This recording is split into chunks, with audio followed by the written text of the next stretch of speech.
चलिए,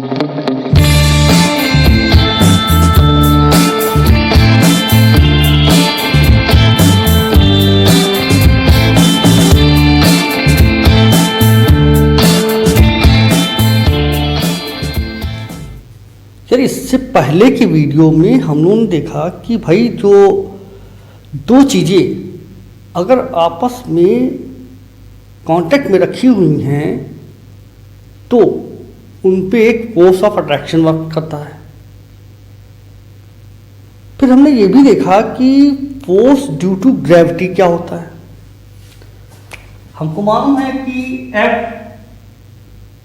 equal to G M E M upon R E square.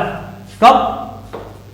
जब कोई चीज अर्थ के संपर्क में, पृथ्वी के संपर्क में रखी हो या उसके पास हो, उसके एटमॉस्फेयर में हो, ऐसे। ठीक, तो ये फॉर्मूला होता है in force due to gravity, force due to gravity. फिर हमने ये भी देखा यार कि F एम जी के इक्वल है, तो G M E M upon R E square. इसमें ये और ये कट गया, तो जी का formula G equal to G M E upon R E square, यानी जी और जी का रिलेशन। ये saरी बातें हो चुकी हैं, मगर जी को हम लोग 9.8 क्या लिखते हैं? मीटर पर सेकेंड स्क्वायर। कैसे आता भी? 9.8 ही तो लेते हैं। इस बारे में हम लोग इस वीडियो में डिस्कस करने जा रहे हैं और देखेंगे कि कैसे जो है वो 9.8 आया। चलो करते हैं, देखते हैं क्या होता है। तो भाई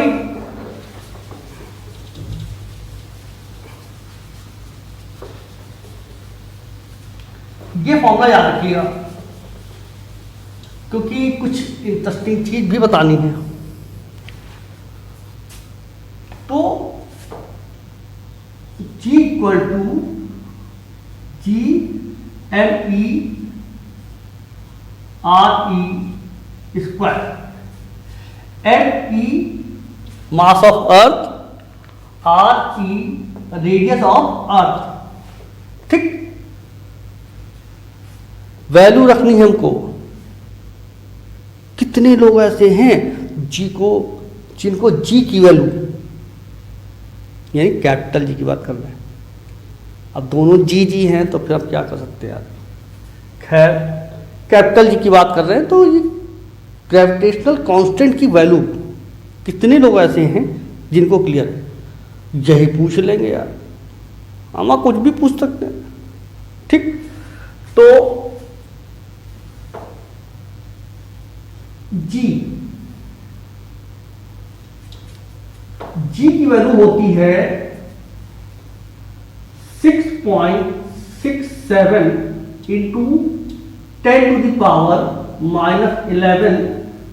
ध्यान दीजिएगा, इसी में चेंज कर देंगे। Newton metre square upon KG square. अब ये दे दिया, इसमें मीटर स्क्वायर की बजाय सिर्फ मीटर लिख दिया, केजी स्क्वायर की जगह सिर्फ केजी लिख दिया। 4 ऑप्शन बना दिए, पूछ लिया बताओ भैया।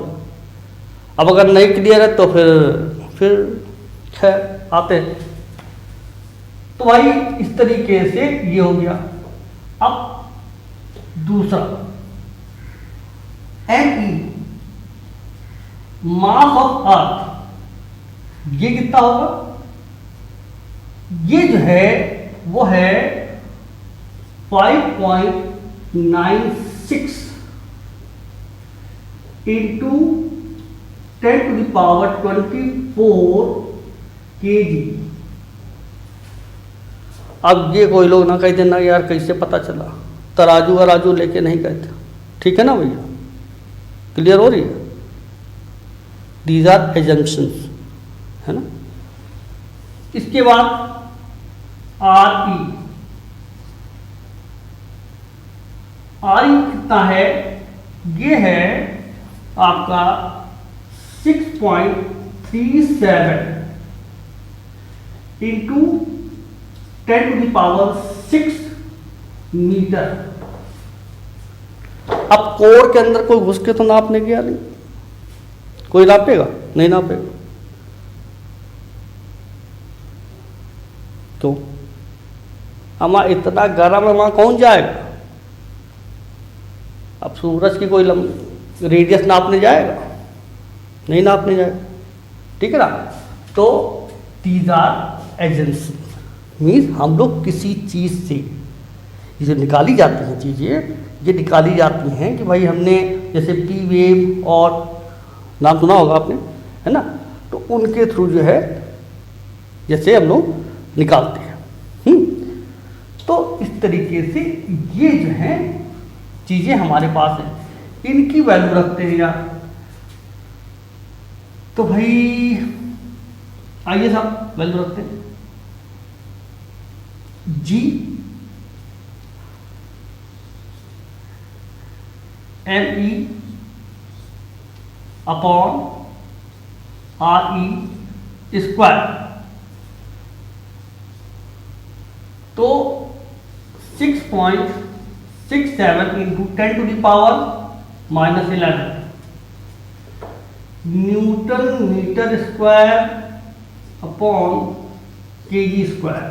यूनिट बहुत ज़्यादा इंपॉर्टेंट होती है भाई, इंटू 5.96 इंटू 10⁻24 kg अपॉन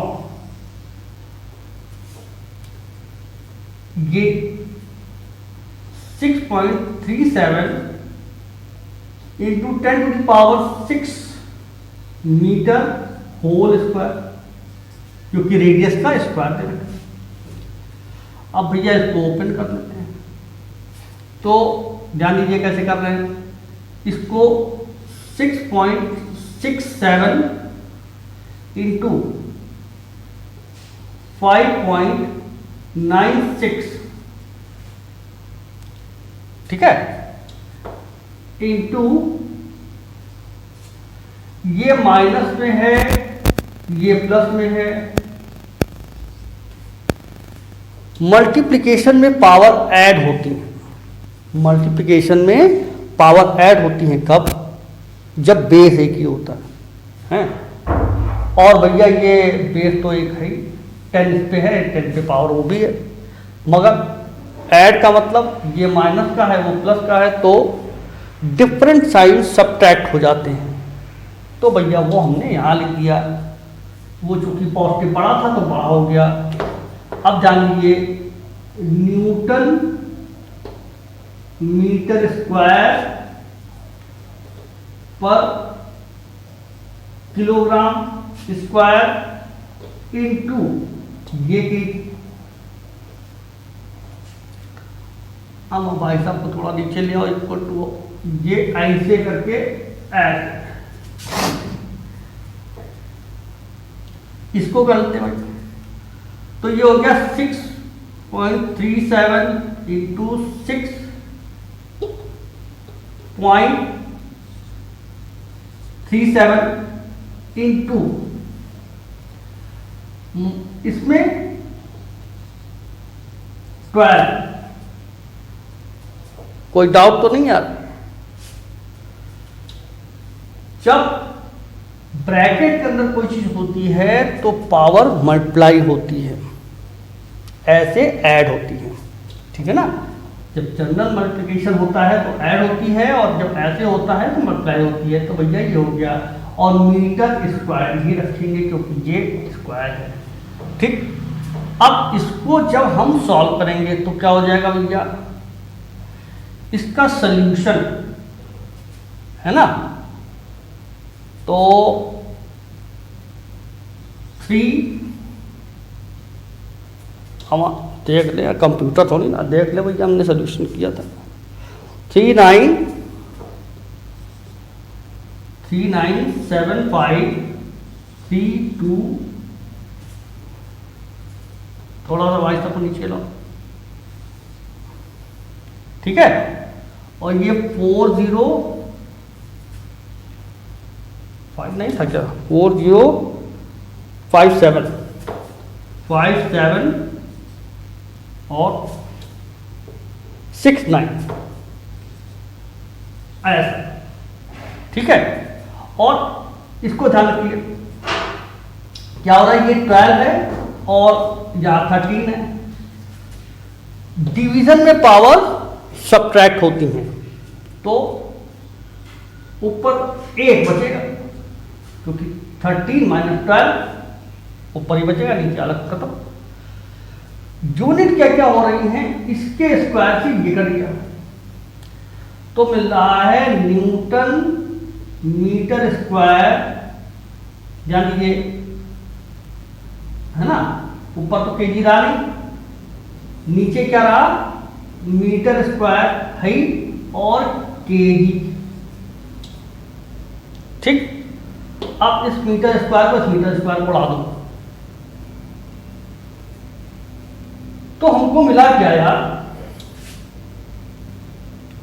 थोड़ा इधर लिख देते हैं, मिला 3975,320 अपॉन 405,769, ठीक, इंटू 10 तो इंटू कर ही दिया यार, न्यूटन पर केजी ऐसा। ठीक, अब यहां ध्यान दीजिए तो ये हो जाएगा आपका, ये कैलकुलेशन आया था बहुत लंबा चौड़ा, क्या आया था 9.79 और देख लो भैया 700,293 273 यार 273 ऐसे। ठीक, अब अगर ये कुछ आया तो इसका मतलब ये है कि ये यहां देखो 8 बनाएगा 9.8 और न्यूटन ऑब्लिक। अब बहुत से लोगों के दिमाग में तो यही बात चल रही है, अरे यार ये तो यहाँ तो कुछ और ही बता रहे हो यूनिट, और यूनिट तो कुछ और, वो भी देख लो, देख लो, नहीं मानो तो है, चलो देखो देखो 9.8 न्यूटन, न्यूटन किसकी यूनिट होती है, न्यूटन होती है फोर्स की। फोर्स को कैसे लिखते हैं भाई, फोर्स याद ध्यान दीजिए, फोर्स MA यानी केजी इंटू मीटर पर सेकेंड स्क्वायर, ऐसा तो कुछ होता है ना। तो अगर न्यूटन को हम क्या करते, न्यूटन को हम केजी इंटू मीटर पर सेकेंड स्क्वायर करते हैं, और नीचे केजी है ही भैया, है ना, 1 अपॉन ऐसा, ये कर गया तो ये 9.8 मीटर पर सेकेंड स्क्वायर, ठीक है ना। ऐसे ये वैल्यू और ये वैल्यू एक ही। इसके बाद एक चीज और समझिए, ये तो बात होगी। अब मान लो अभी यही चीज थोड़ा सा इसको बताते हैं।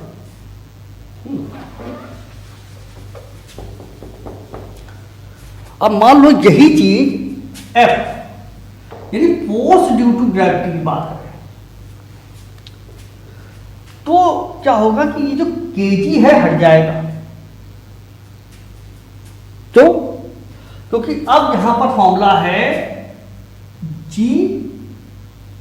m/e m/re square.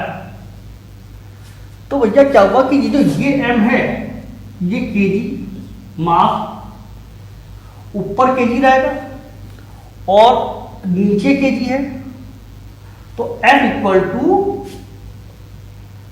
9.8 जान लीजिए न्यूटन